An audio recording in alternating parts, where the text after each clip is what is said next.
The invitation came out of nowhere. Karoline Leavitt, known for her unapologetic fire and rising influence on conservative media circuits, had just finished a speaking tour when the email landed in her inbox.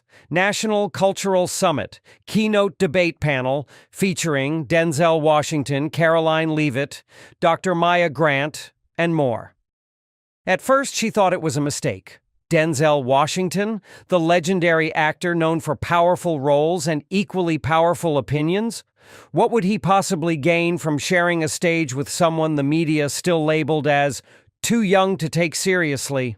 But it wasn't a mistake, and Karoline didn't hesitate. The event was being billed as a high-level dialogue on the intersection of culture, politics, and generational identity, streamed live to millions with full national press coverage. For Karoline, it was more than a panel. It was a proving ground. She arrived at the venue early. The auditorium buzzed with anticipation. Posters outside promoted Clash of Eras as the night's theme. Some were there for Denzel, some were there to boo Karoline. But either way, they were watching. Backstage, the mood was tense. Denzel arrived with quiet confidence, greeting other speakers with his trademark poise. When he shook Karoline's hand, he offered a nod that was polite, but undeniably measured. "You're younger than I expected," he said, cracking a smile. "And you're taller than I expected," Karoline shot back. The tension was instant and mutual. Once on stage, the moderator welcomed the crowd, framing the event as a cross-generational conversation about America's future. But it didn't take long for that conversation to become confrontation. When Karoline challenged Hollywood's role in shaping political narratives, citing entertainment's growing alignment with partisan ideology, Denzel leaned forward, eyebrows raised.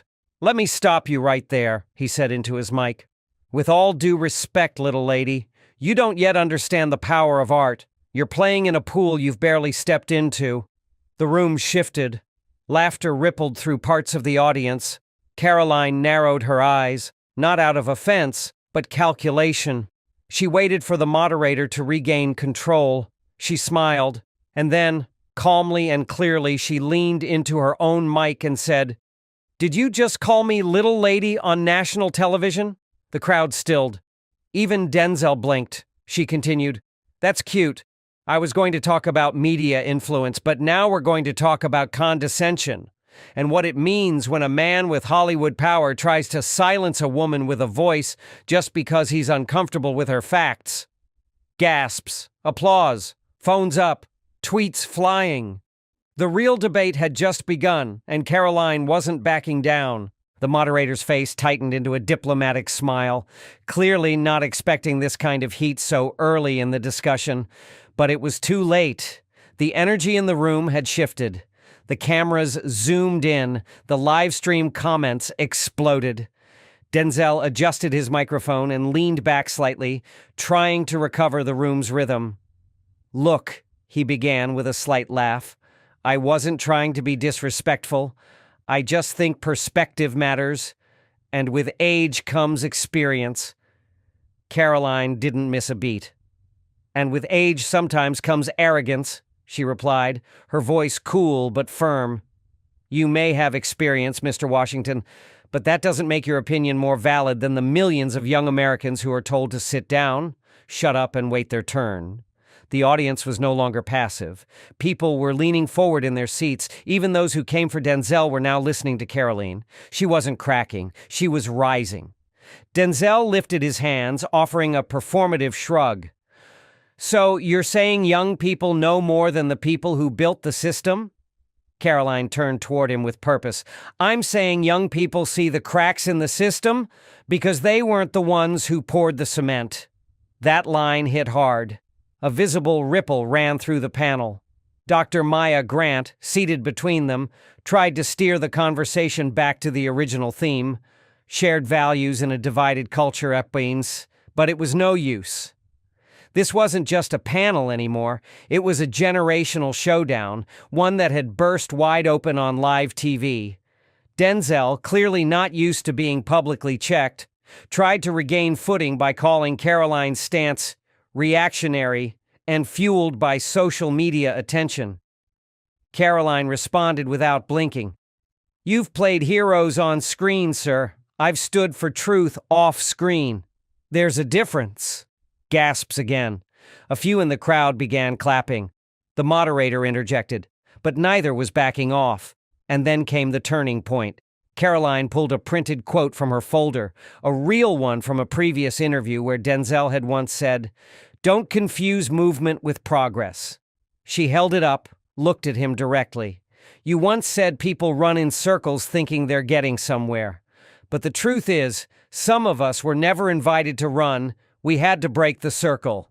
That's what I'm doing here. I'm not playing a role. I'm breaking one." The crowd erupted. What had started as a dismissive remark, "Sit down, little lady," was now backfiring live, reshaped into a defining moment of defiance and clarity. And for Karoline, it was only the beginning. The segment ended with the moderator thanking the panelists through a strained smile, barely masking the chaos that had just unfolded. As the applause waned, Karoline stood up, collected her notes, and offered a brief, polite nod toward the crowd. She didn't look at Denzel. She didn't need to, because the real show wasn't over. It was just migrating online. Within minutes, the moment had gone viral. Clips of Denzel saying "little lady" were already circulating with captions like, "He didn't see this clapback coming." Karoline Leavitt just schooled Denzel on live TV. On social media, conservative commentators praised her as fearless and sharp. Liberal voices were divided. Some defended Denzel, others admitted he had underestimated her. Even late-night hosts hinted they'd be talking about the exchange. Karoline sat quietly in the green room, watching the chaos unfold on her phone. She didn't smile. She didn't celebrate. She was already thinking about what came next. Her team rushed in, whispering about media requests, podcast invites, cable news panels. This wasn't just a moment. It was a momentum shift. Meanwhile, Denzel remained in the VIP lounge, surrounded by handlers who were suddenly less confident. His charisma, normally untouchable, had taken a hit, not from scandal, but from exposure. A young staffer approached him and said nervously, "Twitter's, not being kind right now." Denzel exhaled slowly, rubbing his temples. He wasn't angry at the backlash. He was stunned by the fact that for the first time in a long while, the script hadn't gone his way. Karoline wasn't a movie character he could control with timing and tone. She was a wild card, and now she had a microphone and a following. That night, every major network ran some version of the headline, "Hollywood meets its match." And in one outlet, a columnist wrote, "This wasn't just about age or gender, it was about who gets to speak and who gets told to sit down." Karoline Leavitt didn't just refuse the seat, she flipped the table. For Karoline, the dust hadn't even settled. And already the ground beneath the conversation had shifted. She wasn't the little lady anymore. She was the one everyone was watching. By the next morning, Karoline's inbox was a battlefield. Some messages full of praise, others dripping with disdain. She knew that going viral meant instant exposure, but also instant enemies. And that was fine with her. She didn't build her career to be liked. She built it to be heard. She stepped into her office early, coffee in hand, scrolling through mentions. The trending hashtag wasn't subtle. # "sit down little lady," originally meant to mock her, was now being flipped, reclaimed, and weaponized. Memes flooded the internet.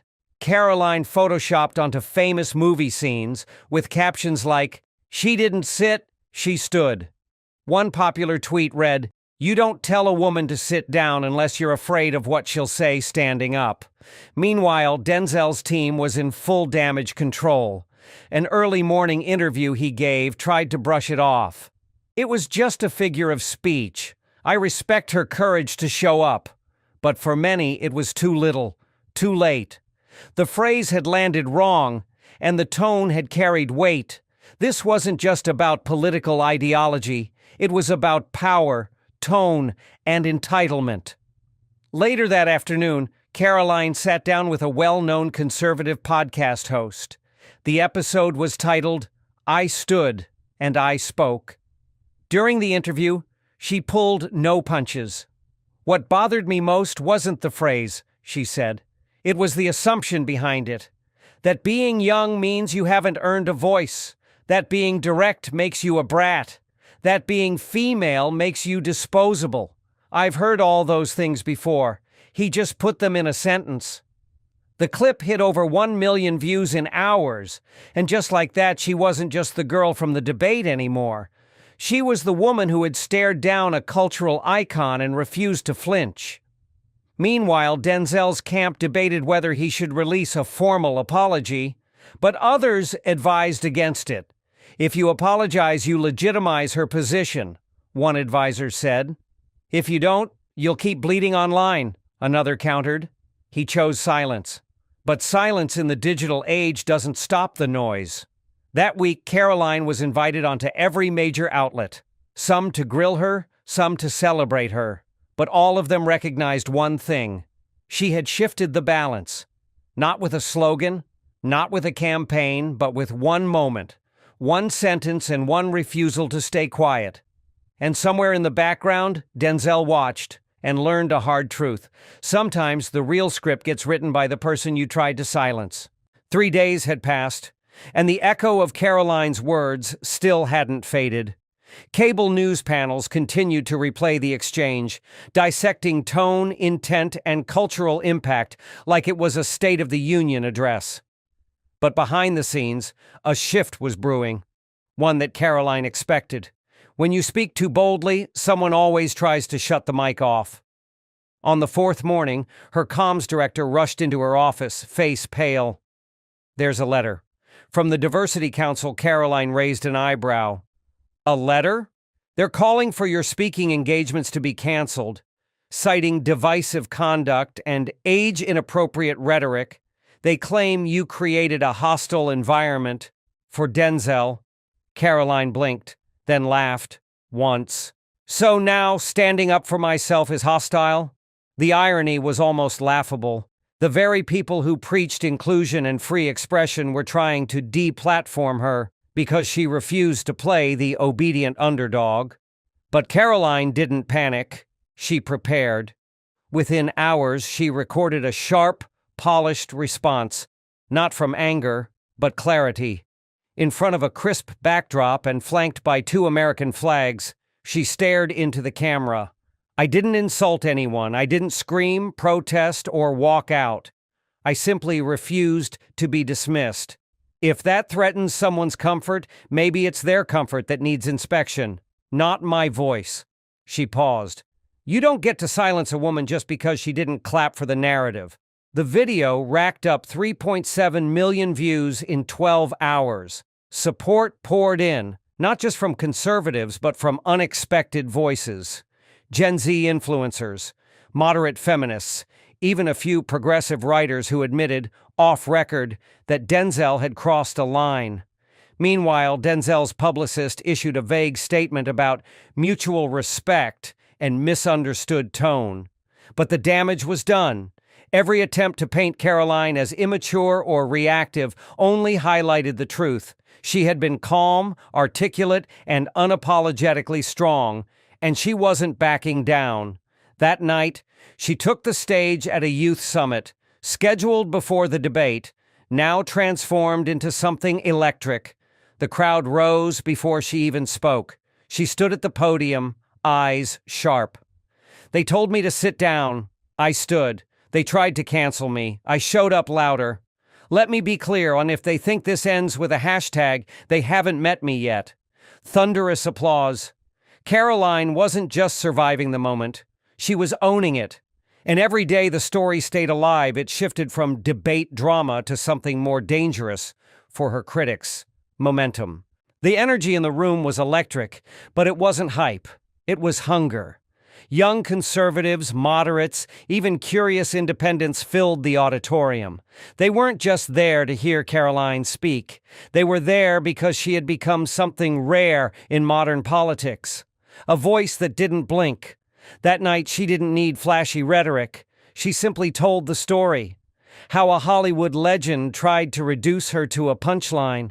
how the media tried to spin her composure into emotional overreaction, and how she responded, not by yelling, not by playing victim, but by taking the moment back. Meanwhile, in another part of the country, Denzel sat down for a closed-door interview with a high-profile magazine, hoping to redirect the narrative. But it didn't go well. He called Karoline's response disproportionate, said the backlash was the result of performative outrage, and questioned whether someone so young should be interpreting cultural intent on a national stage. The headline that followed? Denzel doubles down, Karoline responds. And she did. Quickly. Within hours, her team released a sharp statement. The issue here isn't cultural interpretation, it's cultural permission. You don't need a Hollywood resume to know when someone's trying to shut you up. I didn't interpret that moment. I lived it. The online reaction was swift and one-sided. Even public figures who had remained quiet began posting in her defense. Some reframed the debate as a gender issue. Others saw it as generational. But everyone agreed on one thing. Karoline wasn't just reacting, she was leading. And then came the invitation that proved it. A major Sunday political show, one known for its elite-only roundtables, requested her as the featured guest, not to comment, to set the tone. Her team hesitated. The host wasn't friendly, the network had mocked her in the past. But Karoline didn't flinch. If I only speak where I'm safe, she said, I'm not really speaking. So she went. And when the cameras rolled, she didn't wait for softballs. She tackled the issue head on. This was never about Denzel. It was about what happens when someone powerful thinks they can define your place, and you say no thanks. The host asked if she thought she overreacted. She smiled. Overreaction is shouting, I just stood up. That clip alone hit 5 million views in 2 days. It was official now. Karoline Leavitt wasn't a headline. She was the conversation. And her momentum? Unstoppable. What had started as a fiery panel exchange had now morphed into a full-blown cultural moment. And Karoline Leavitt was at the center of it. But what made it so powerful wasn't just her words. It was the way the country reacted to them. Across campuses, students started quoting her line, I didn't interpret that moment. I lived it. It showed up on shirts, in TikToks, in bold white text, across black backgrounds on Instagram stories. A voice, once considered too young, too green, too disruptive, was now reshaping the tone of generational debate. Denzel's team tried one more move. His publicist announced that he would be delivering a statement on grace at a private gala celebrating arts and justice, a veiled attempt to both acknowledge the backlash and reassert control over the narrative. But the speech, which was supposed to project humility and wisdom, came off rehearsed, carefully worded, and above all, safe. We must all be willing to listen even when the voices are unexpected, he said. Even when they challenge us. The media gave it light praise, but the public saw through it. Meanwhile, Karoline was being booked solid. From talk shows to podcasts, college events to major conferences. What set her apart wasn't just her ability to speak, it was her refusal to fold and her mastery of turning backlash into firepower. At one college appearance, a student asked her bluntly, Do you think Denzel still sees you as a little lady? She grinned. If he does, I hope he enjoys the view. From behind me. The crowd went wild. But it wasn't all laughs. She began delivering deeper messages, too, about generational arrogance, institutional gatekeeping, and the selective way respect is offered to voices that don't follow the script. Respect should never be a reward for obedience, she said during a viral speech. It should be the starting point of dialogue, not the finish line you earn for staying quiet. By this point, even mainstream outlets that once treated her as a fringe figure started changing their tone. They didn't necessarily agree with her, but they could no longer ignore her. And as for Denzel, he quietly declined several public debates, avoided follow-up interviews on the topic, and canceled his appearance at a university forum on generational dialogue, citing schedule conflicts. Privately, insiders said it all boiled down to one fact: he had underestimated her, and now the world had watched her turn that miscalculation into a movement. By the end of the month, Karoline Leavitt had become more than just a political voice. She had become a cultural checkpoint, not because of a carefully managed campaign, not because of years in the system, but because of one simple, undeniable reality: she didn't back down. National newspapers began writing profiles, not about her resume, but about the phenomenon she had sparked. Time, Politico, Vanity Fair, each with a different spin, but all dancing around the same truth. She's what happens when the script gets flipped. What had once been a viral moment was now a narrative shift, and for many it was more than generational. It was philosophical, because the real story wasn't that Denzel said something wrong, it was that Karoline responded right. Meanwhile, conservative circles fully embraced her as a rising star, not just because she challenged the left, but because she did it without mimicry, without caricature, without rage. She was calm, unapologetic, precise, and that combination terrified her critics more than any slogan. Denzel, for his part, pulled back from interviews. His advisors pushed a rebranding strategy, focusing on international philanthropy and legacy projects. The goal? Shift the conversation away from Karoline. But it was too late, because now other young women were stepping up, quoting Karoline, referencing that infamous debate moment and using it as fuel for their own platforms. The echo was real. On the 30th day after the event, Karoline gave a keynote speech titled "The Power of the Stand." "A moment of disrespect," she said, "can only define you if you sit with it. I chose to stand, and I'm not standing alone anymore."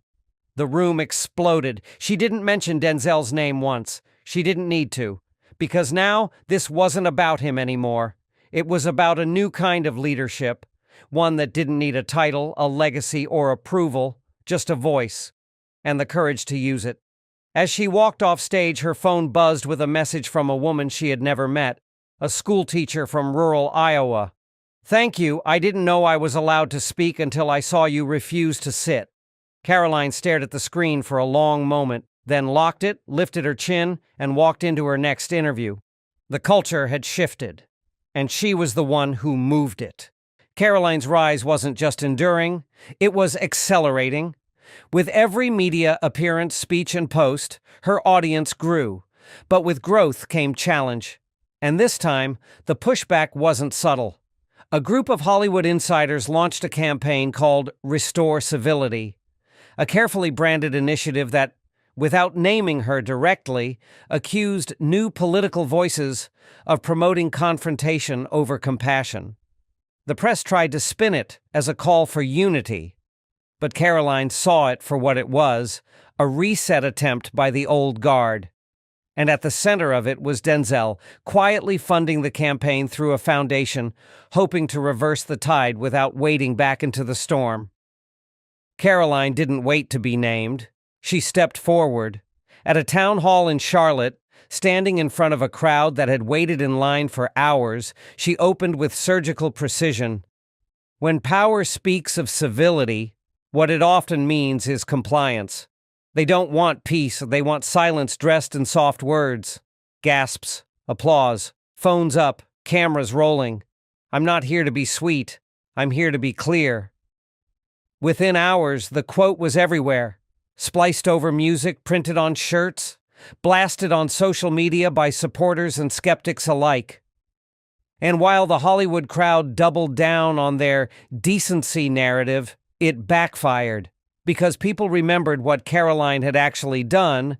She stood her ground. She didn't shout. She didn't insult. She just refused to be dismissed. Even major network anchors who once downplayed her began acknowledging the truth on air. Whether you agree with her or not, Karoline Leavitt has changed the tone. And she's done it with clarity, not chaos. The game had changed. And this time, Denzel's side was the one struggling to keep up. Karoline's speeches began drawing bipartisan interest. Young independents, moderate liberals, and even apolitical audiences were tuning in, not because they agreed with every word, but because they respected the stance, and it became clear. This wasn't about right or left anymore. It was about who gets to speak, and who gets told to sit down. Karoline had been told to sit. She stood.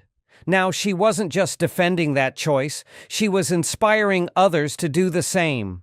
2 months after the viral moment that started it all, Karoline Leavitt stood on a stage far bigger than any she had faced before, the National Forum on Civic Dialogue, a televised event typically reserved for seasoned lawmakers, media elites, and former presidents. She wasn't invited at first, but public demand changed that. Even networks that had previously dismissed her couldn't ignore the numbers.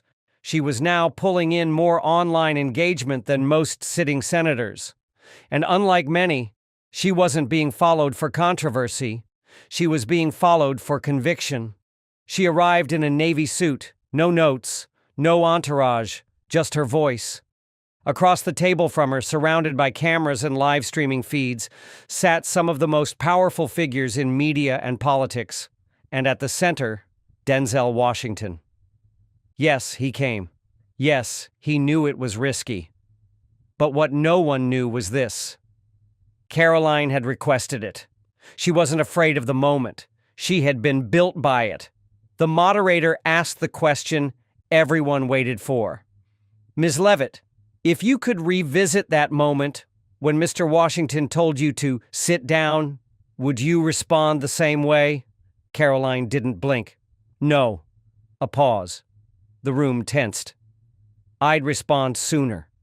A wave of gasps. The crowd erupted. Because the problem isn't just one comment from one person. It's that we keep telling people, especially young women, to earn their space by being quiet first. I didn't earn mine by staying silent. I earned it by refusing to. Denzel looked up. For the first time in weeks, he nodded slightly. A gesture of respect. Maybe even understanding. Karoline turned to him. You don't have to like what I said, but I'm going to keep saying it because it's mine to say. The moderator moved on, but the moment was sealed. By the end of the event, social media was ablaze again. Only this time it wasn't anger or outrage, it was recognition. Karoline Leavitt had walked into the lion's den and didn't just survive, she redefined the whole arena. She didn't ask for permission, she claimed the mic and never gave it back. They told her to sit. She stood. They tried to silence her. She spoke louder. Karoline Leavitt didn't just win a debate, she changed the rules. And when history looks back at that moment, it won't remember the dismissal. It will remember the stand.